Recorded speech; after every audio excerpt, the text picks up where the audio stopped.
Mortiis. My name is Ryan. Hey Ryan, how are you? Not too bad.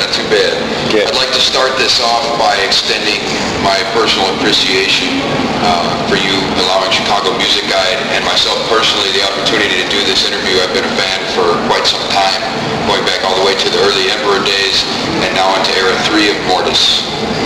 Cool, thank you. How has the North American tour been treating you so far? It's been great. I mean, I'm sure you know that it's just a support thing for dancing, and as a matter of fact, I'm actually fairly grateful to Dancing by now for actually putting us on this tour, because we get to play to a good fucking crowd every night. Something, and the kind of the size of that crowd is pretty fucking beyond what I could ever dream of playing on my own if I was going to go over as a headliner or something like that.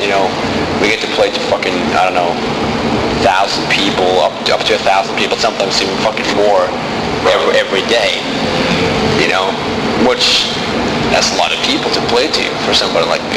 Right. So, dude, all fucking honor to him for that and for picking us out, and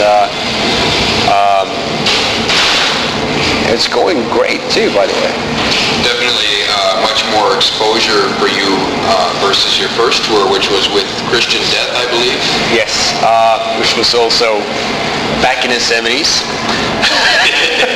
It feels like it was.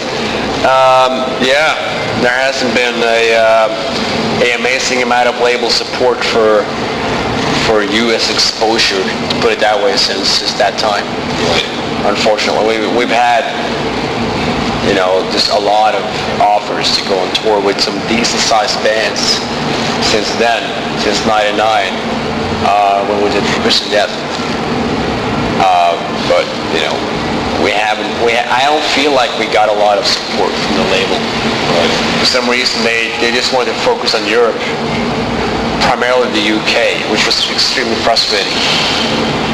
Well, the American public really seemed to grace the Norwegian music scene, especially here in Chicago. Chicago loves Mortiis. I've heard nothing but positive when it comes to Mortiis. I know that you've garnered criticism in the past, unintelligent, I might add. Yeah. But this era 3 of Mortiis is phenomenal. Yeah, it's working out great. Just one sec, where were we? We were actually getting to my next question, which would be, The Grudge is, number one, it's an excellent album. It's very refreshing to hear, since there hasn't been so much new dark wave stuff coming out. Right. With that kind of potency. It's a very angry album, yet focused. But there are some parts of there where it seems like you're going to just explode with anger. Is that because of past criticism, or what? You really feel like that? Damn. I didn't know I exploded on the album. I feel like I exploded a bit more live, but You were extremely explosive live. Yeah, that's just a fucking fucked up situation for it to be live, because if I just may go off on that tangent, live is weird for me because I'm extremely sort of self-conscious, and whenever I go live, I think I'm always really nervous, and nervousness for me kind of turns into anger, and I guess in short terms it turns into intolerance a lot. Like, I don't tolerate fucking anything on stage. If I feel like somebody fucks up, I get so fucking mad, including at myself. I mean, I hurt myself on stage a lot, but... So you're a perfectionist? Not really, but it's like, in situations where I feel pressured, in a live situation when you perform in front of people, it's a weird predicament for a person to be in, because, hang on. Va? Ja, jeg er midt i, men ja, det er bra. Men dere kommer jo opp etterpå, ikke sant?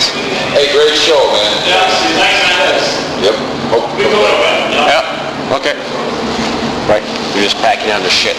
No, as I said, being in a life situation for me is I'm not really even close to being a perfectionist. I think I have towards music I have a very sort of punk approach, a more sort of attitude, I guess. Would that explain your contribution to the new Scum record? My sort of deflection going on there. Casey Chaos. I've known him for a few years. That guy is totally sort of from the Black Flag kind of, old school punk sort of background, Henry Rollins thing, I guess. And he's a great fucking guy. And for some reason he's into Norwegian black metal. I got the background. I think he connected that.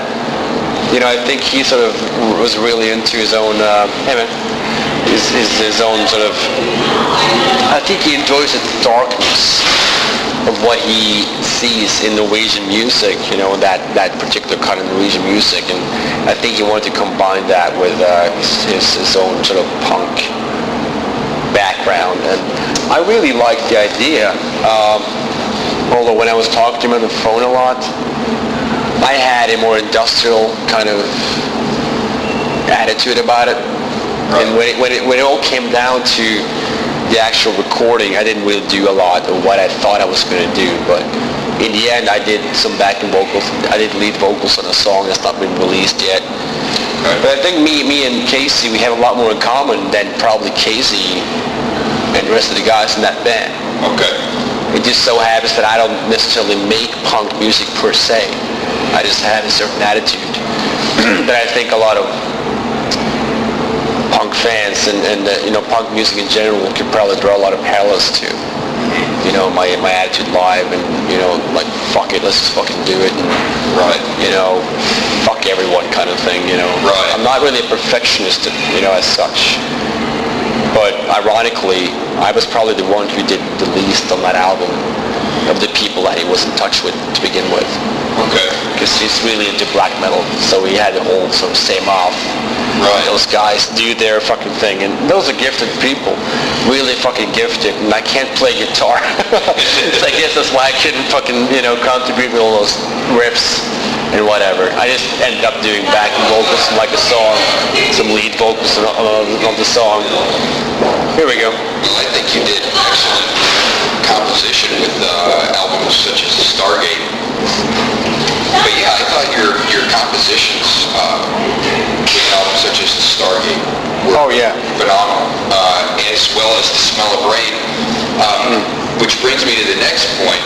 How is it now for you having a full band back you? Does it take some of the weight off of your shoulders, especially in a live setting, or now that you... Yeah, well, the thing is, before The Smell of Rain, we barely did any touring at all. And I guess just... back you these days. Yeah, I think it was about the difference between that and whatever. Right, Smell of Rain or even Stargate, where it was mostly your compositions. Yeah, I mean, when I made The Smell of Rain, I was realizing at the time that by making this kind of music, I was going to need a band to back me up, because this is the kind of music that I was going to want to play live. I was reaching a point in my life where I was feeling like this old shit, it's okay. It's not great. I don't really feel excited by it, or, I don't feel like this is anything I want to fucking continue to do. And Smell of Rain was pretty much recorded with a lot of session musicians. And after it was done, I realized, you know what, if this is, when this album gets out in about 2-3 months or whatever, people are going to expect us to go out and play. So that's also what I wanted to do. So I kind of set out to find members of a band. Hello. Well, actually, I was going to jump back to what we were talking about earlier, the Scum project. What was it like working with Faust again and Samo? How was that for you? Faust? Faust. Those are good guys, but we didn't really necessarily work together per se, because the songs were, they were done, and what Thomas or Samop, what he did. Cable. Hey man, how's it going? Pardon us? No problem. Yes. What's going on? No problem. And he just sent me like an MP3, of the song. Hey, this is the song we want you to do the lead vocals on. And I just sat down with my own lyrics. It's actually a song that is called Speaking in Tongues, and if fucking Seamus comes along with some fucking book or something called Speaking in Tongues, I don't know. Oh, sorry. It's very, very irritating, just to say the least. Oh my God, it's fucking stuck somewhere. And I went to the studio and did lead vocals for it, and it kind of turned out really sort of rock and rolly, very groovy and cool. Okay. And I downed like a whole bottle of fucking whiskey, which I usually do when I record vocals, because it takes a lot of edge off of me, and it warms up my throat a lot.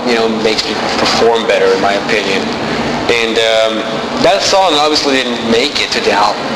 I've heard it now, and it's a great fucking song, man. I mean, they're telling me it's going to be in like an EP or something like that.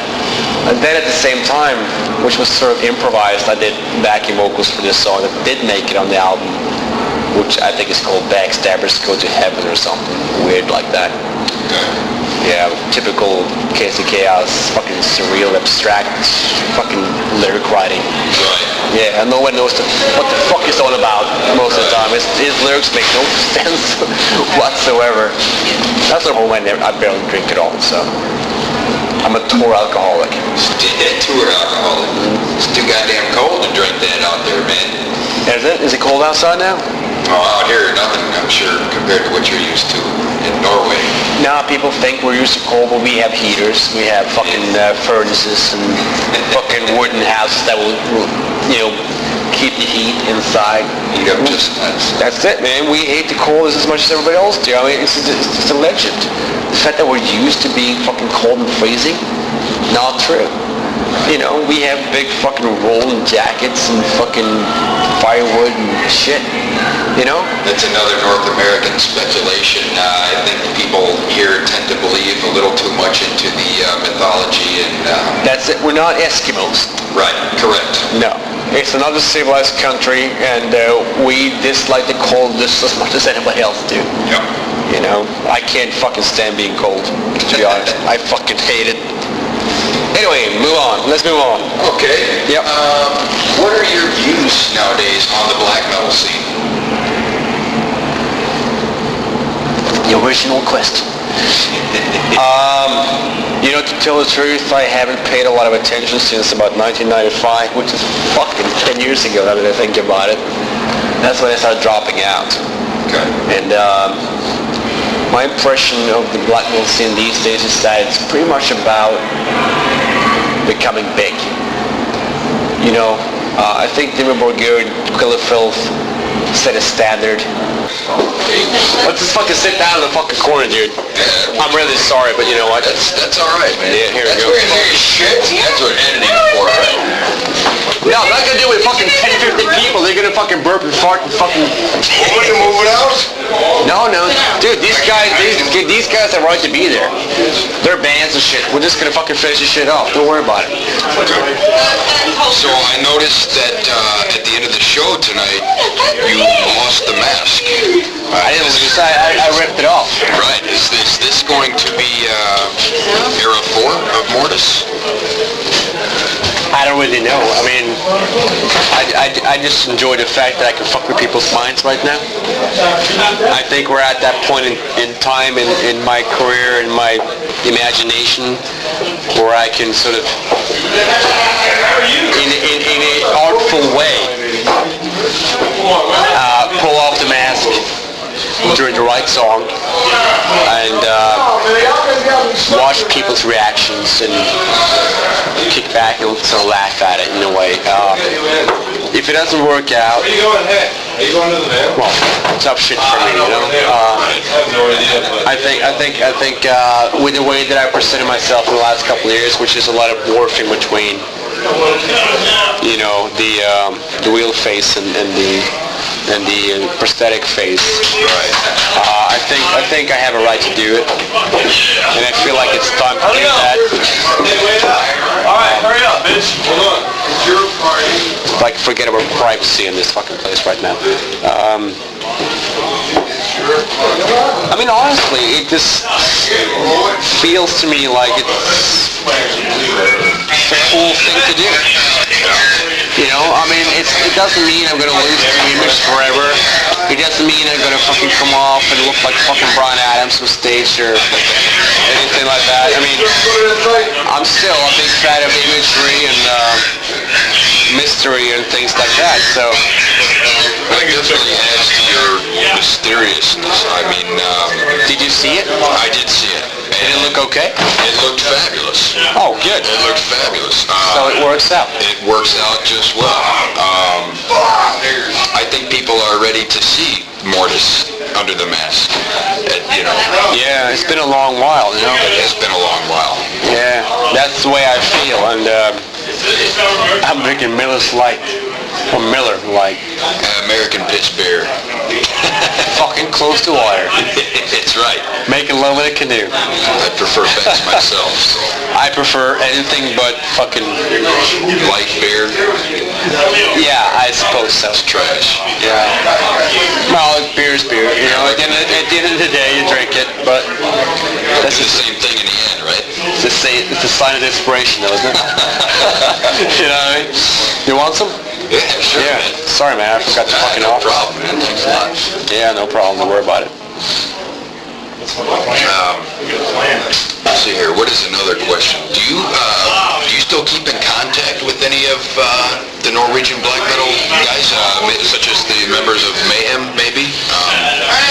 I was never in contact as such with a lot of those guys. Like, you know, I said, hey man, how's it going on the fucking phone? Right. I mean, I'm on sort of hi-hats going basis with a lot of those guys, you know, the Inborg guys, and I guess to a certain degree, you know, Dog Throne and Emperor, obviously, because I was in the band, so we were kind of close.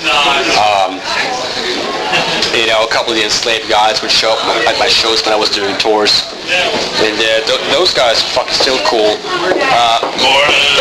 Yes, that's me. And you again. Why are you in the church anymore? I don't know. I don't know. Dude, you just ended up here? Just plopped Why don't you just fucking find a chair and just chill? Awesome. You know? Who else?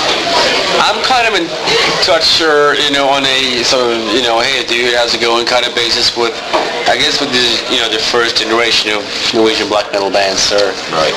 Not that in those days, not a lot of those bands were calling themselves black metal. And bands like Enslaved never ever did. They were just a whole other breed, doing their sort of Viking heritage kind of thing, you know? Right. Which spawned a whole other vibe of bands, like In the Woods and all that shit. And actually, I think I just met one of the guys from In the Woods who used to be In the Woods. He's got this new band, which is fucking insane. They're pretty hyped up in Norway right now. Like, they play fucking big fucking shows. I can't remember the name of that band. That wouldn't be Green Carnation, would it? No. He used to be an Emperor, right? Yes, actually he did. Yeah. But they're from the same area, though. South of Norway. No, I can't remember the name of that band. Alpha something? I'm not actually sure. But they're great. Really cool. Got a female singer with a fucking crazy wig. Oh, okay. Yeah. Dude, it's fucking out there, man. It's fucking out there. Rocks like you wouldn't fucking believe. They just did a show like a couple months ago. Probably like 30 fucking thousand people or something. Crazy amount of people. And I just met him because I did this fucking thing for a radio show. I was introducing Bill Steers' band. Really? Yeah, fucking Firebird, you know? From fucking out there, and that's fucking spaced up shit. And it so happens that I knew the drummer. I've known him for fucking almost 10 years. And I didn't realize it. Now, I showed up there. This fucking radio show had their fucking introductory sort of, here with this new radio station, here's a cool gig, you know, tune into whatever. And Fiber was playing in Cold, this new Norwegian black metal band, you know. Moon Fog band was playing, and he there as well at some point in time. This Roadrunner guy. And he's a crazy fucker. No, that was a great night because I showed up there and I knew Bill Steer, you know, old Carcass guy. Right. They were like my old fucking heroes, you know. So I introduced those guys, and I thought that was fucking awesome for me to get to do that. And it turns out the fucking Ludwig, he used to be in Spiritual Beggars, I think he still is, which is Michael Amott, who also used to be in Carcass. Right. That's his old band, and I used to live in their town, Halmstad, Sweden. I lived there for like 6 years. I used to fucking work out with fucking Michael. Oh, okay. But it's all kind of incestual in a strange kind of way, like the old kind of webs up, you know. I don't even know the question anymore. I'm just fucking telling old tales. That's fine, man. Yeah. That is... No, that was great, you know, like, you know, fucking just getting to introduce Firebird, and I hadn't even heard him, but I knew it was going to be great because I knew Ludwig was an amazing drummer. Yeah, I knew Bill Steer was an incredible fucking musician, so I just knew it was going to be great. So I would introduce those guys because I got the choice of introducing one of the three bands. Right. With this fucking radio station and shit. Nice. Yeah, that was great for me. That was like a couple of weeks ago. Do you expect to do any headlining tours in North America? I don't know, man. I think I should do more support shit, you know. Maybe just go up on the belt a little bit if possible. Kind of build it that way, and maybe in a couple of years. Opening for Danzig is a good start. Yeah, want the rest of that shit? Yeah, sure. Yeah, that's what I mean. I mean, it's a fucking great start. You know, I mean, I wish we could have capitalized on the buzz that we had a few years ago, but no one ever did. I mean, it wasn't like I was sitting at home fucking jerking off. I was just fucking sitting around waiting, hey, dude, what's going on? What do we do today? Are we going to fucking do something or what? And everybody was, I guess, stuck with their fucking thumbs up their asses and Well, your live shows are definitely worth seeing. I believe everybody... They're really good now. I mean, we really worked hard to make ourselves into a interesting act, you know, and Very energetic.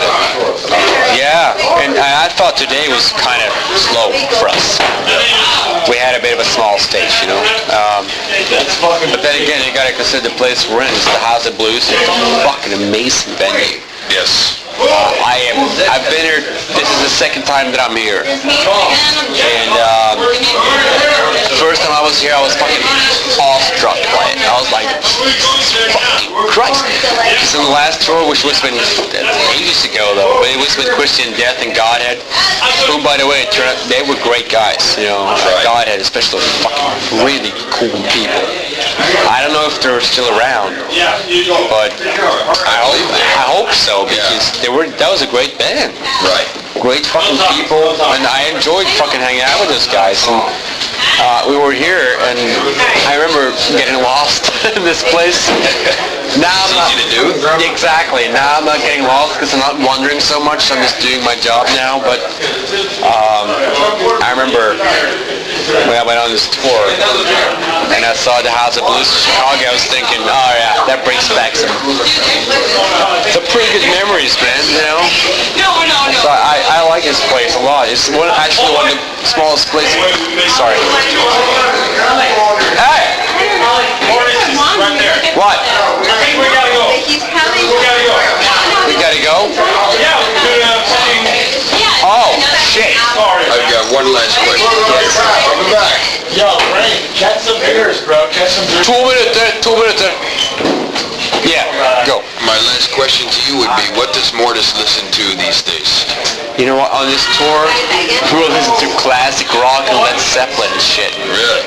That's it, man. I mean, you know, yeah. I'm really sorry, I gotta go. That's fine. Are you okay? I am excellent, man. Thanks again for your time, and best of luck to you on the rest of your tour.